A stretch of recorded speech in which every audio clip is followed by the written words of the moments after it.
뜨는 학문이 또 젠더 스터디즈.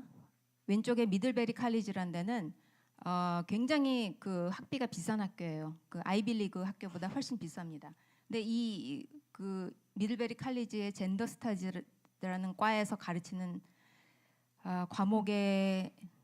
과목을 제가 쭉 그 나열을 했는데 뭐 다 젠더, 그다음에 뭐 인종, 계급, 젠더 이런 거 투성이에요. 마지막에 보시면 페미니스트 블로깅이라는 것까지 있어요. 블로그 만드는 방법을 학문이라고 가르칩니다.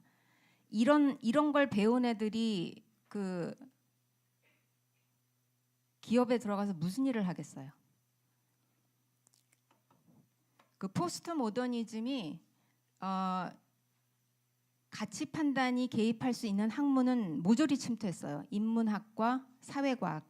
근데 자연과학만은 그래도 지금까지 아성이었습니다. 왜냐하면 객관적인 증거로 뒷받침돼야 되고 가설이 검증돼야 되고. 근데 이제는 자연과학에까지 손을 뻗치고 있어요. 이 사람들이 뭐라고 하냐면 유명한 과학자들이 대부분 누구죠? 남자죠. 그리고 대부분 백인이 많고. 그러니까 이 사람들이 뭐라 그러냐면 자연과학은 백인 남성의 편견이라고 해요.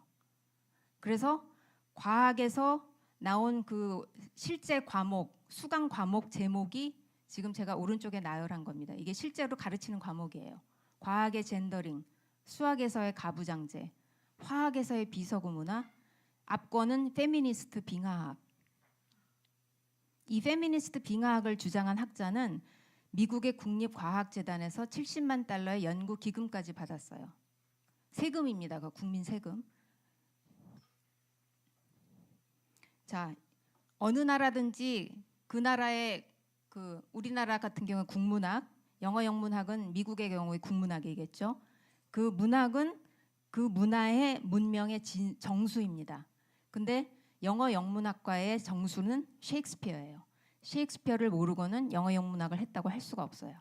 제가 나와봐서 잘 압니다. 그 과를 졸업해서.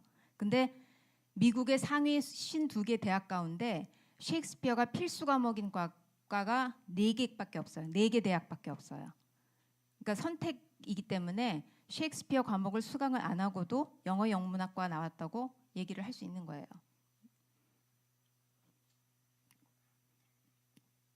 UCLA 영문과도 상당히 좋은 영문과인데 그 필수 과목에서 셰익스피어, 존 밀턴은 신라권 쓴 사람이죠. 제프리 초서는 캔터베리 테일을 비롯해서 아주 그 유명한 작품들을 많이 쓴 작가인데 이 세 사람은 모두 선택이에요. 그리고 뭘 필수 과목으로 해놨냐면 젠더, 섹슈얼리티, 인종, 계급에 관련한 그 과목은 반드시 하나씩 들어야 돼요. 예일 대학 같은 경우에는 셰익스피어가 필수였는데 최근에 그 셰익스피어를 선택으로 돌렸는데 그 영어 영문학과에서 주장한 슬로건이 뭐냐면 영문학을 탈식민지화하겠다. 탈식민지화 한다는 거는 식민지 지배한 사람이 주로 누굽니까? 백인의 남성이겠죠. 그러니까 백인 남성이 쓴 그 작품은 배제하고 역사적으로 탄압받았던 소수가 쓴 작품을 가르치겠다는 얘기예요. 그게 퀄리티가 질이 어떻건 상관없이. 그러니까 결과의 평등을 주장하는 거죠. 그다음에 영어로 번역한 프랑스 포스트 모더니즘 저서들을 영어 영문학과에서 가르치는 우스꽝스러운 일이 벌어지고 있습니다. 자, 미국의 학계는 굉장히 심각하게 좌편향돼 있어요. 맨 위에 그 파란 선이 대학 교수님이 자기 스스로 평가한 정치적 성향입니다. 파란색이 민주당이고 맨 아래 그 선이 공화당인데 민주당 성향이 거의 60%고 공화당은 한 10% 정도. 영어 영문학과는 더 심해요. 한 80%가 좌익입니다. 자, 제가 아까 그 정치적 정도를 벗어난 발언을 하면은 표현의 자유를 억압하고 검열에 들어간다고 했죠. 자, 검열이 어떻게 이루어지냐? 왼쪽 사진은 스탈린하고 니콜라이 이바노비치 예조프라는 사람인데 이 사람이 1936년에서 38년 사이에 스탈린이 대숙청을 감행할 때 그 당시 그러니까 지금의 그러니까 소련 당시 KGB 수장으로서 그 대숙청을 총지휘했던 사람인데 이 사람이 스탈린 눈밖에 나서 처형을 당하면서 사진에서 사라져요. 검열당한 거죠. 이게 유명한 사진입니다. 제가 뽀샵해서 만든 게 아니에요.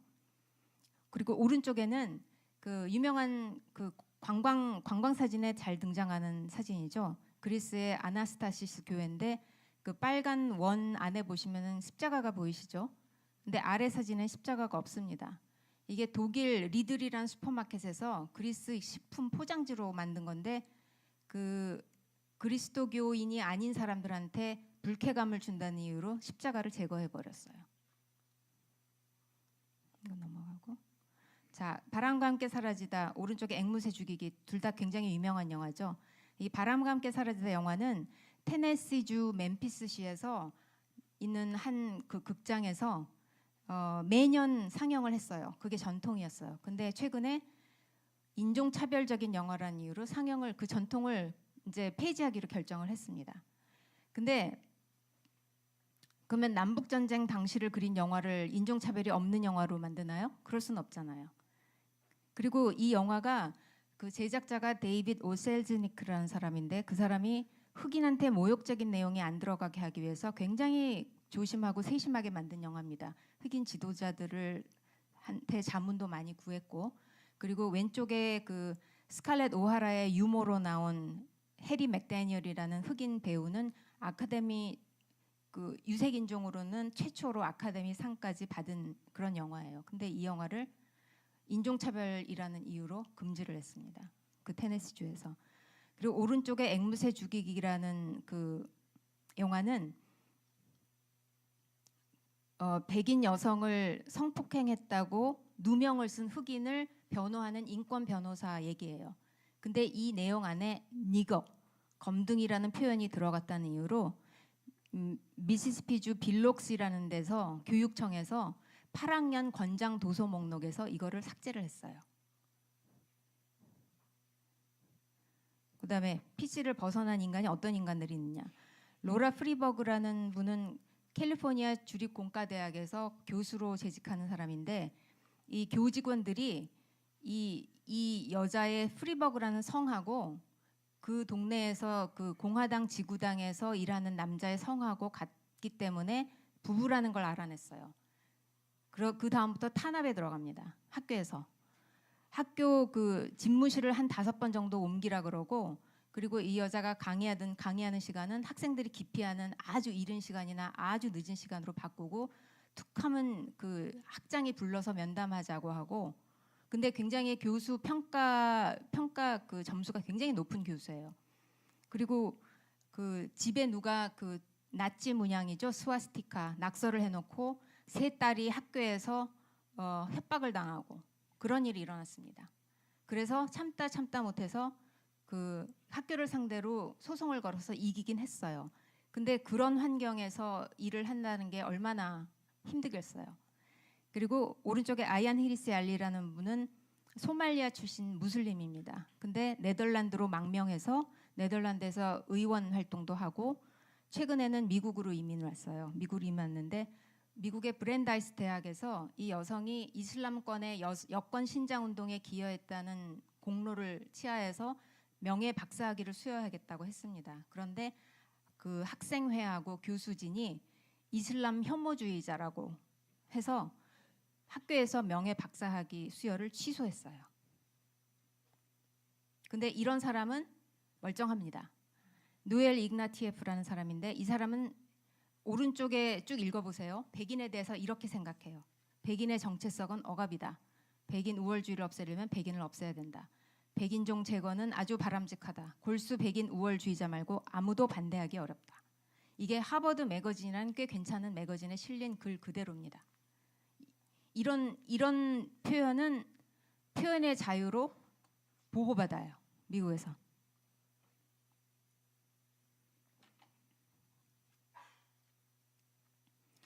자, 이번에 그 미국의 대통령들이 은퇴하고 나서 스미소니언 박물관에 있는 내셔널 갤러리에 그 초상화가 걸리거든요. 근데 이번에 걸린 초상화예요. 미셸 오바마하고 버락 오바마. 근데 케힌데 와일리라는 사람이 그린 건데 이 사람이 어떤 그림을 그렸냐면 백인 여성의 목을 따서 들고 있는 이런 그림을 그렸습니다. 만약에 거꾸로 트럼프 대통령이 퇴임한 다음에 자기 초상화를 그리는 그 작가를 이런 작가를 선정해서 흑인의 목을 따서 들고 있는 백인을 그린 작가였다면 무슨 일이 일어났을까요? 난리가 났겠죠. 이런 거는 허용돼요. 자, 요즘 그 나온 그 폭력 집단이 있습니다. 좌익 쪽에 안티파라는 애들인데 안티파시스트를 줄여서 안티파라고 부르는데 얘네들이 하는 짓이 파시스트 행동이에요. 무슨 일을 하냐면 대학가의 우익 성향의 강연자들이 초청을 받아오잖아요. 그러면은 그 강연장에 들어가려는 학생들을 구타하고 그다음에 그 강연장 기물 파손하고 이런 애들이에요. 근데 대부분이 주로 18세에서 29세 사이의 백인 청년입니다. 그리고 대부분이 살만한 집 자식들이에요. 그래서 요즘에 대학가에 초청받아서 강연 가는 우익 성향의 강연자들은 경호원을 대동하고 다닙니다. 몇 명씩. 자, 여러분 KKK단 잘 아시죠? 그 흑인 린치하는 그 테러 폭력 집단. 이게 공화당에서 비롯됐다고 잘못 알고 계시는 분들이 많은데 이거 민주당원이 만든 조직입니다. 그리고 오늘날에는 안티파가 그 역할을 대신하고 있어요. 그리고 민주당이나 미국의 좌익 쪽에서는 이 안티파의 폭력적인 행태에 대해서 조금 더 비판을 하지 않습니다. 자기네 편이기 때문에. 이 사람은 키스 앨리슨이라는 사람인데 2007년에 미국의 민주당 하원 의원에 당선된 사람이에요. 근데 지금은 민주당 전국위원회, 우리나라로 말하면 아마 당 중앙위원회 정도, 중앙당 정도 되겠죠. 거의 2인자입니다. 무슬림이에요. 이 사람이 취임 선서를 하는 그 사진이 오른쪽인데 이 사람이 손을 얹고 있는 게 쿠란입니다.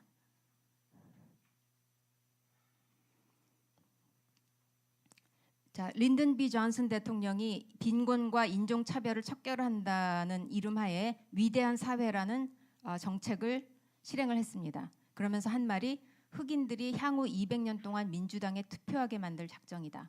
이제 흑인을 매수한 거죠. 말하자면 퍼주기 해서. 그런데 아래쪽 이 월터 E 윌리엄즈라는 교수인데 아주 정말 존경스러운 교수예요. 이 분이 민주당이 추진해온 그 복지 정책을 굉장히 많이 비판을 합니다. 오히려 그런 복지 정책 때문에 흑인이 요 모양 요 꼴이 됐다고 주장하는 사람이에요. 그래서 위대한 사회는 노예제도도 못한 일을 해냈다. 바로 흑인 가정의 파괴다. 그래서 흑인 미혼모 자녀 비율이 위대한 사회 정책이 실행되기 전에는 7%였는데 위대한 사회 후에는 현재는 73% 정도 돼요. 그리고 도심 빈민 지역에 가면은 80% 넘어가는 데도 있습니다. 물론 미혼모를 제가 뭐 매도하는 건 아니에요. 제 주위에도 혼자서 아이 키우고 훌륭하게 키워서 좋은 대학 보내고 애들 진짜 그 좋은 직장 갖고 성실하게 잘 사는 사람들 많습니다. 그런데 확률적으로 볼 때 엄마 아빠가 다 있는 집안의 애들이 건강하게 클 확률이 훨씬 높아요. 그러니까는 그 복지 제도가 잘 돼 있으니까 남편 대신 국가에서 부양을 받는 겁니다. 말하자면 여성들이. 자, 소수자 우대라는 거는 그 아까 제가 말씀드린 역사적으로 억압을 받아왔던 집단에 대해서 가산점을 주는 거예요. 간단히 말하면. 우리나라 같은 게 뭐 5.18 민주화 유공자 가산점이나 뭐 농어촌 특별전형 이런 거 있죠. 그런 거를 생각하시면 됩니다. 근데 이렇게 어떤 집단을 특별히 대우하는 법을 만들면 꼭 그 법을 악용하는 사람들이 생겨요. 그래서 나온 게 이 레이첼 돌러저라는 여자인데 이 여자는 백인입니다. 백인인데 지금까지 흑인 행세를 하다가 얼마 전에 발각이 됐어요. 이 여자가 그 전미 흑인 지위 향상 협회라는 아주 유명한 단체가 있는데 그 단체에서 워싱턴주 스포케인 지부의 지부장으로 일했습니다. 흑인 행세를 하면서. 근데 발각이 났어요. 얼마 전에. 그러면서 하는 말이 이 여자가 자기는 백인으로 태어났지만 자기는 흑인으로 느낀다. 그러니까 인종 전환자예요. 트랜스 레이스. 이걸 또 그 미국의 주류 언론에서는 또 받아들여 줍니다. 그렇냐 그러면서. 가관도 아니에요. 자, 엘리자베스 워런 매사추세츠주 상원 의원이죠. 희대의 사기꾼입니다. 이 여자. 자기가 체로키 부족 그 집안이래요. 그래서 유전자 검사를 해보자 그러니까 안 합니다. 증거대라 그러니까 우리 할아버지가 우리는 광대뼈가 튀어나와서 체로키 부족이라고 했다고 그래요. 그리고 체로키 부족의 그 조리법을 모아서 책을 냈는데 조리법이라고 자기가 주장하는 거죠. 그 중에 상당 부분이 프랑스의 유명한 셰프의 조리법을 그 표절한 겁니다. 그래서 트럼프가 이 여자를 포카혼타스라고 부른 거예요.